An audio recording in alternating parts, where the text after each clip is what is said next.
4-3 penalty shootout win over Blue Eagles at Kamuzu Stadium in Blantyre.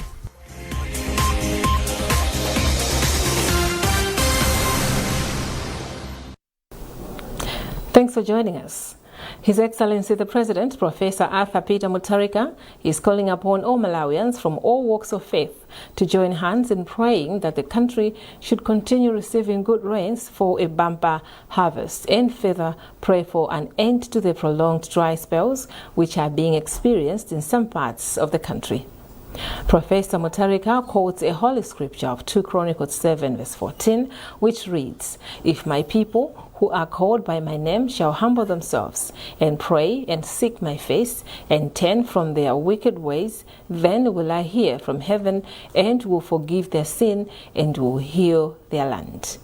Likewise, the Holy Quran in Surah Nur 71, 10-12, which declares, "Ask forgiveness of your Lord. Indeed, He is ever a perpetual giver. He will send rain from the sky upon you in continuing showers and provide you with wealth and children, and to provide you with gardens and rivers." The Malawi leader is asking faith leaders to lead these special prayers on any day of their choice, from Friday 6 February 2026 to Sunday 8 February 2026. Meanwhile, Deputy Presidential Advisor on Religious Affairs, Reverend Alexander Kambiri, has urged faith leaders to take action by leading their congregations in prayers as called by President Professor Arthur Peter Mutharika. Reverend Kambiri says faith leaders have the responsibility to take action on matters of national interest as outlined in the scriptures. From Lilongwe, Patrick Dambula reports. President Professor Arthur Peter Mutharika's call comes after a dry spell which has affected close to 20 districts in the country, thereby threatening crop production. Commenting on the president's call, Deputy Presidential Advisor on Religious Affairs, Reverend Alexander Kambiri, has appealed to faith leaders to act on the call by the president by leading their congregations in prayers. Reverend Kambiri says the problem at hand affects all Malawians, hence the need to join hands in prayers. It's not a matter of just hearing what the president has said, but taking action to do something according to what the president has asked us to do. Because normally when we can just hear and remain quiet, nothing can happen.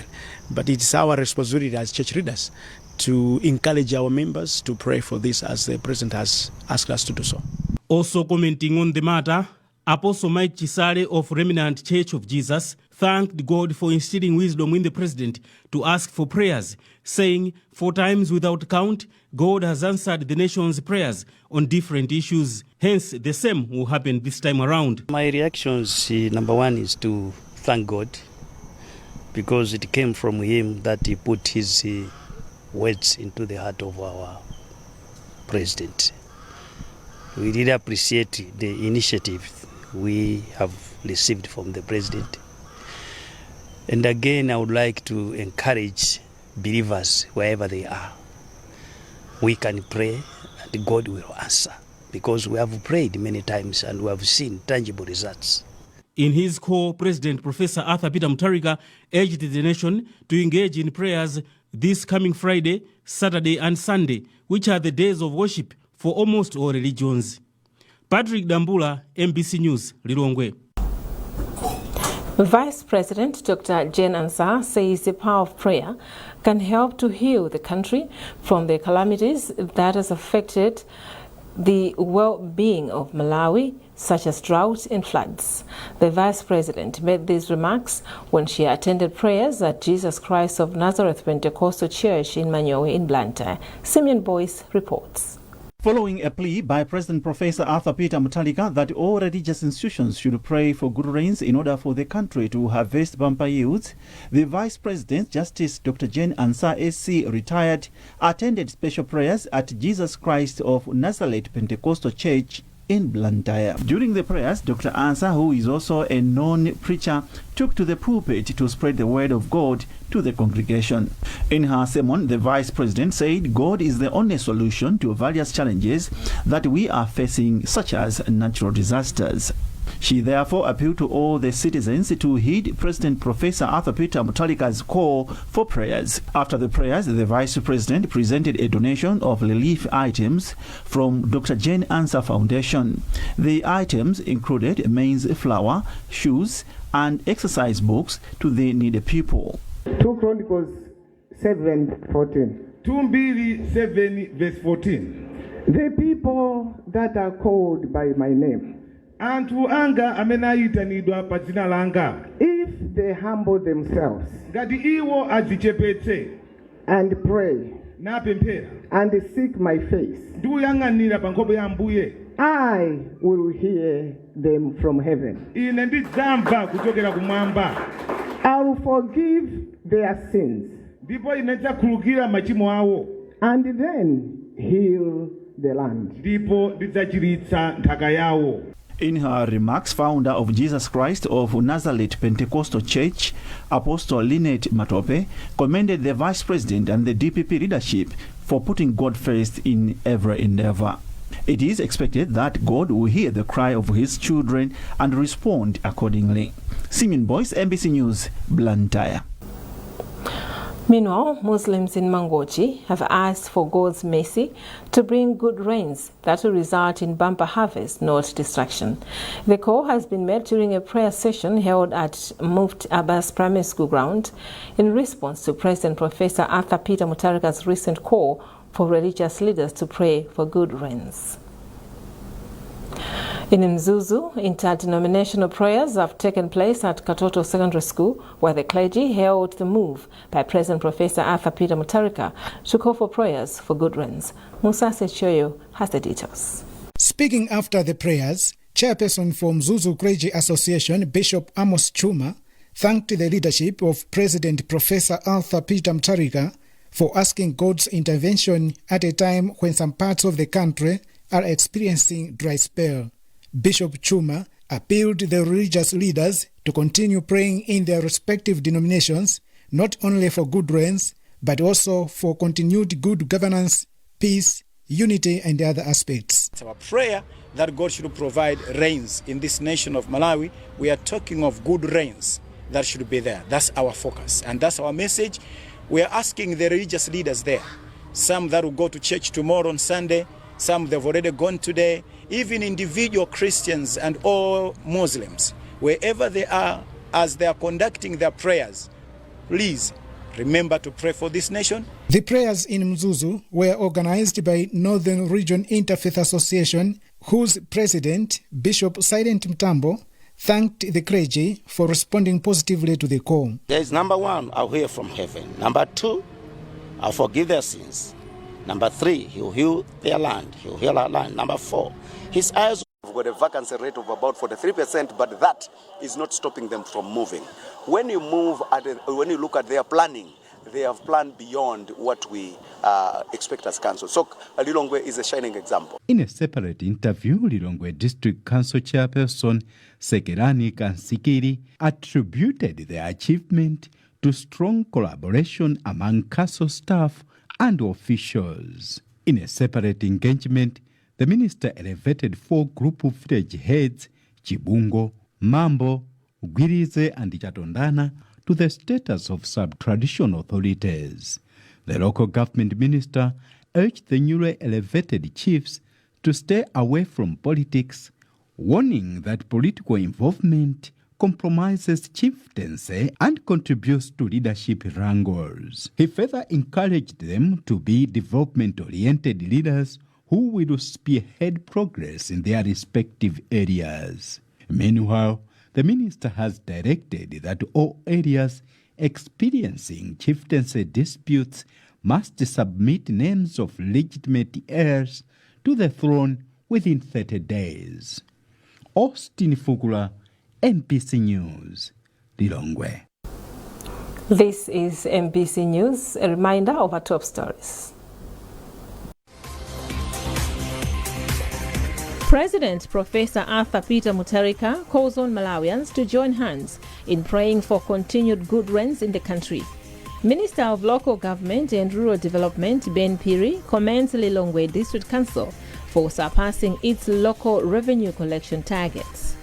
And in sports, Goshen City Delta Dynamos reached the final of the Castell Challenge Cup following a dramatic 4-3 penalty shootout win over Blue Eagles at Kamuzu Stadium in Blantyre.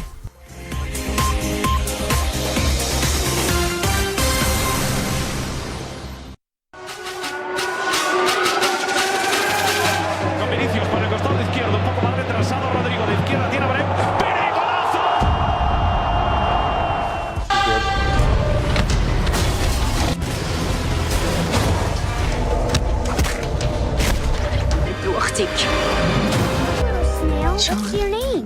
Gary, huh? It's my game. We put everything into this. Those that can do it and succeed, how to fix it. This city has been just a cookbook. It's part of being hit here. With the latest global news and insightful documentary. Transition. Understanding. But if you ask them know me. I know they blow trees, only low me.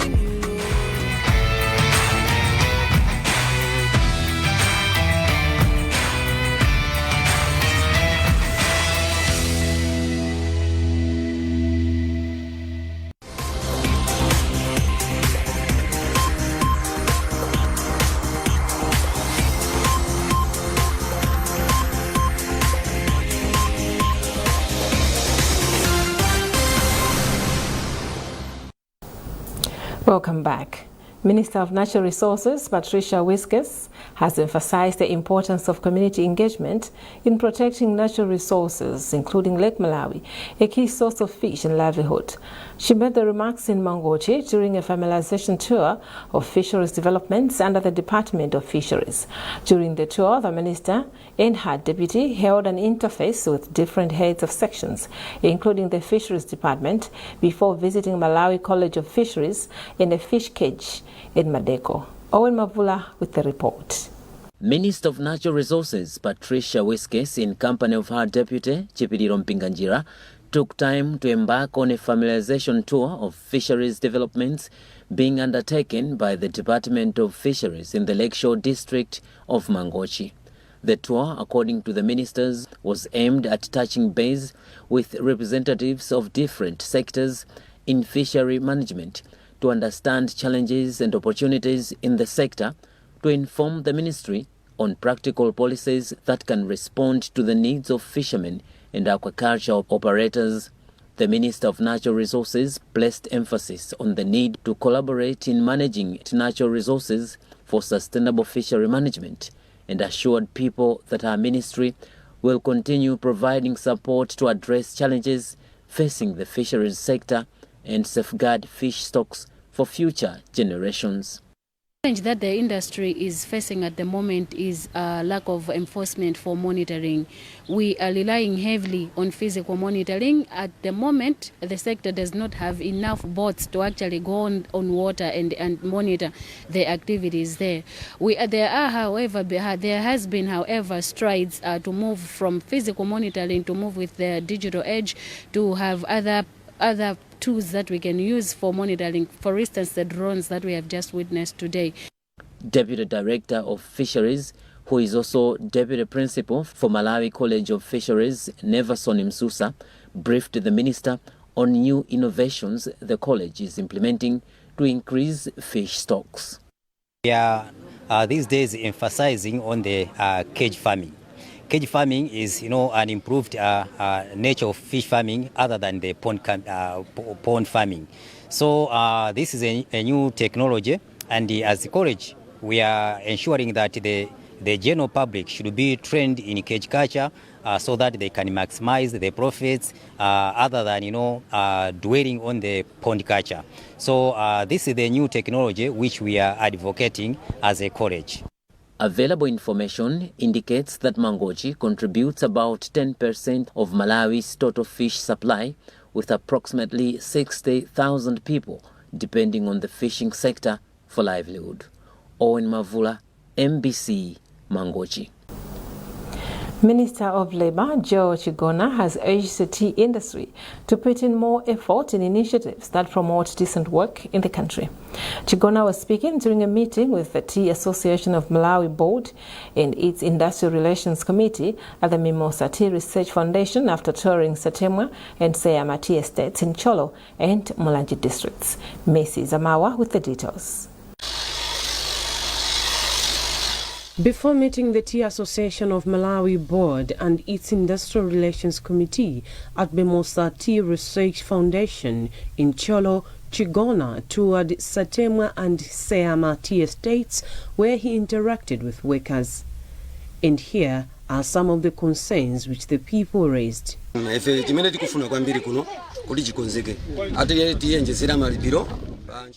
we really want here to improve is a salary increase for the work we do, so that poverty will probably decrease and the taxes that we pay must decrease so that we can make profits. In response, the minister emphasized the need to strengthen labor standards and improve working conditions. He, however, commended the sector for its significant contribution to employment and the national economy. We tell them to fix things like PPEs, that they need to provide people with safety equipment, and I think they did. And then we are looking at the welfare of their employees. I think that's an ongoing, not yet fixed, but we're still on negotiations. And I think some other things is just to do with decent work. We just have to comply with the laws. The laws are very critical. If you don't comply with the laws, then we'll do what is necessary. Vice Chairperson for Tea Association of Malawi, Atu Kalinga, commended the minister's visit and assured that there is progress in dealing with the raised concerns. Today, basically, was a follow-up meeting between the Ministry of Labour and the industry, following an earlier meeting in Lilongwe, where the industry went to visit the minister to introduce our industry, and he was invited to come and appreciate what the industry is doing. So this basically was a follow-up of the meeting, and for the minister and the ministry to appreciate what the industry is doing and then what problems we are facing. The tea industry remains one of the Malawi's largest formal employers, providing jobs to about 60,000 workers during peak season and supporting more than 23,000 smallholder growers. Mary Zamawa, MBC News, Cholo. Despite being one of the districts affected by the U.S. aid cuts, which has disturbed healthcare and development across the globe, authorities and communities in Neno district remain determined to keep the spark of progress in the district glowing. This comes on the back of assurances by Capitol Hill that people should not panic as government has a plan. Our reporter George Banda has the story. In the quiet streets of Neno district, Loveness Chingwaru surveys the once busy courtyard of her lodge, which is now nearly empty. The sudden U.S. aid cuts, which began in early 2025 and slashed funding to NGOs like those supported by USAID and PEPFAR, have in turn taken a toll on local establishments such as Chingwaru's Lodge. Loss of jobs in health and development organizations has dried up the flow of visitors and contracts that kept her hospitality business afloat. After the announcement of the reduction of funding by the U.S. government, some of my customers left the same day. Since February last year, my business has been affected as only few people are lodging here.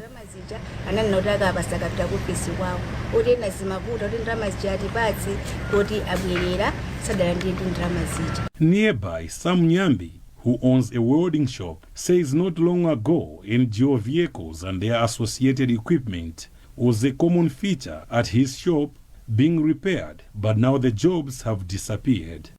For sure, we have been hit by that denouncement of the aid, because we have got so many organizations, which now they are saying that they can no longer continue with their projects. We have seen the retrenchment of other workers which have been working under VIH.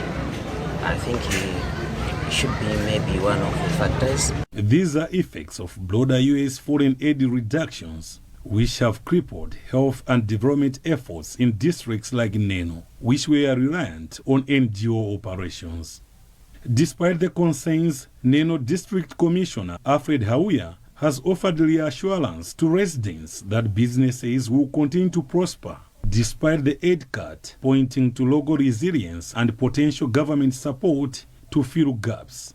I would like to assure people here that, of course, we have heard about this, but people must not be alarmed, because the partners we have at hand are doing everything to make sure that the capacity of the people that they have been working with has been built, so that the continuity of activities that have been happening in the district is assured. Wasimenye Shema, Executive Director of Partners in Health, one of the organizations working in the district, called for collaboration among stakeholders, government and communities to address the gap, especially with these additional gaps that have been created due to these adjustments to the funding mechanisms. It means more health needs that will need to be supported, but it also means a lot more of the patients, the community members will have challenges accessing health services. For Loveness Chingwaru and Sam Nyambi, the road ahead is uncertain, but nonetheless, they remain optimistic that collective action will keep the spark of progress in Neno District growing. George Banda, NBC News, Neno. In sports, Goshen City Delta Dynamos have reached the final of the Castel Challenge Cup following a dramatic 4-3 penalty shootout win over Blue Eagles at Kamuzu Stadium in Blantyre. Delta missed a penalty in the second half before Mesia Mhoni scored for the Eagles in the 83rd minute. Gift Magola then equalized for Delta with the last kick of the match to send the game into post-match penalties. During the shootout, the Blue Eagles missed 3 penalties while Delta missed 2 and scored 4 to go through. This is the first time for Delta to reach a final of a major competition and will face the winner between FCB Nyasa Big Bullet and Mzuzu City Hammers, who meet on Sunday. The final will be played on 15 February at Bingu National Stadium in Lilongwe. And that's the news for now. A recap of our top stories before we leave. President Professor Arthur Peter Mutharika calls on Malawians to join hands in praying for continued good rains in the country. Minister of Local Government and Rural Development Ben Piri commends Lilongwe District Council for surpassing its local revenue collection targets. And in sports, Goshen City Delta Dynamos reached the final of the Castel Challenge Cup following a dramatic 4-3 penalty shootout win over Blue Eagles at Kamuzu Stadium in Blantyre.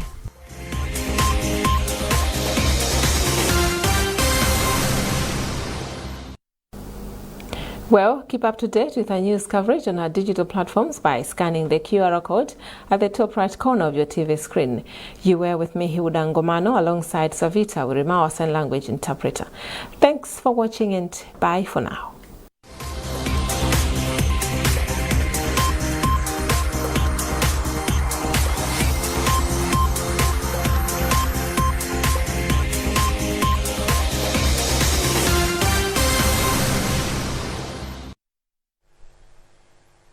Good evening, and it's time for weather forecast. Localized heavy rains were experienced over the country in a period of 24 hours and were recorded and reported this morning at 8, with Msuma in Salima reporting the highest at 77 mm, 73 over Dedza and 58 over Kasikizi in Karunga. Moderate rains were also experienced in other parts of the country, such as Chilambilo in Mzimba, which reported 25 mm. Similarly, Lifu Research Station and Nkatabe, which reported 17 millimeters. We are currently still expecting cloudy